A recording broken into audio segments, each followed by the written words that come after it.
It's also where I'm from. So this is another ceremony.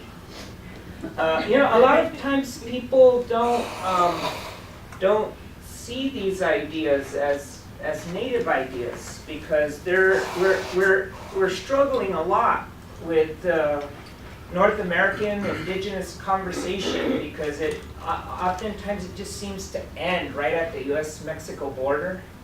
And that might have a lot to do with a language barrier. I'm trying to figure out why that's happening because there's a lot of progress being made in the academy where there's indigenous knowledge exchanges, and those knowledge exchanges are First Nations, Alaska Native, Native American, Native Hawaiian, Maori and New Zealand, Australian Aboriginal tribes. But for some reason, that discourse just doesn't seem to want to move anywhere south of the border. And if it does, it sort of leapfrogs a lot of land, and it ends up like Quechua. And which I think is really interesting, and I think it has a lot to do with the border and immigration and national chauvinisms and how these things are playing out. But where I'm from, there's also this really huge lowrider culture that has been going on since the Chicano movement, which was a lot of this was happening in the early 60s. And it's not the same as the canoes. It's not. But there is a in some way maybe a connection. Like, for example, a lot of these cars, like people have a lowrider, and that lowrider belonged to somebody's great uncle. And these cars have been kept in the family, you know, throughout the years. And when they're built, they're built by both men and women in garages, and the whole family gets together. And there's a big feast, and as these feasts are being prepared, everybody's working together on the car. And as they're working on the car, they're telling stories. They're telling stories as they're taking the car apart. This carburetor was put in by your great uncle, and so there's this great storytelling and a sort of memory. And it reminds me a lot of the practices that I got to learn about yesterday, and this is put together by the mestizos. This is a native car. This comes from Santa Clara Pueblo. Some of you guys, some of you guys know Rose Simpson's Lowrider. And which has been painted in the style of Santa Clara pop. And then here's another. Look how flamboyant that is, right? One of the reasons why it's so flamboyant is that it makes it hard for car companies. We were talking about this yesterday.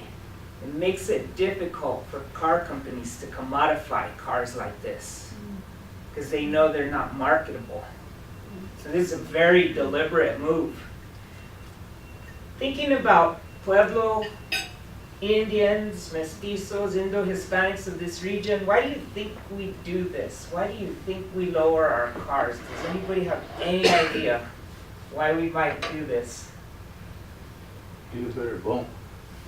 I'm sorry? Get a better bump. Yeah, heck yeah, get a better bump. You guys have heard the mantra, low and slow, right?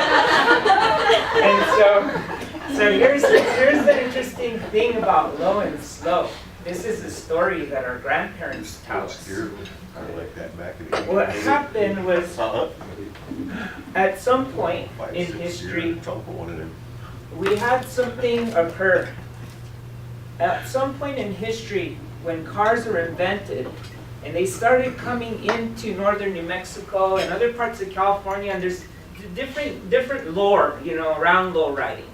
The folks in LA, they have like their stories, and in northern New Mexico have their stories. And the way the story is told in northern New Mexico is that when the car started coming in, it started speeding life up. And it moved the life from an indigenous aesthetic of time. It moved life from an indigenous way, or an indigenous, we could say a native time, into this much more faster, frenetic life. And so what the people did was they hacked into the car and they modified it. And they lowered it so close to the ground to make it prohibitively impossible to drive over 25 miles an hour. And so you hack the car, which becomes a tool that then you use to hack the rules of the road to get the traffic to slow down so that they could return life back to those lifeways, those indigenous lifeways of a more patient life. And so there is a narrative right here of taking things from the outside and reimagining them into new ideas that are about maintaining a certain worldview and also coding a memory, a cultural memory for future generations. And so it's in that spirit that I come to you this morning to talk about research and to talk about institutions, because we are all engaging with them, and these institutions represent the car, they represent the dance, they have come from the outside. How do we transform them as we're engaging with them so that they are able, so that we help institutions build the capacity to allow us to communicate our narratives to the broader public in ways that we see fit.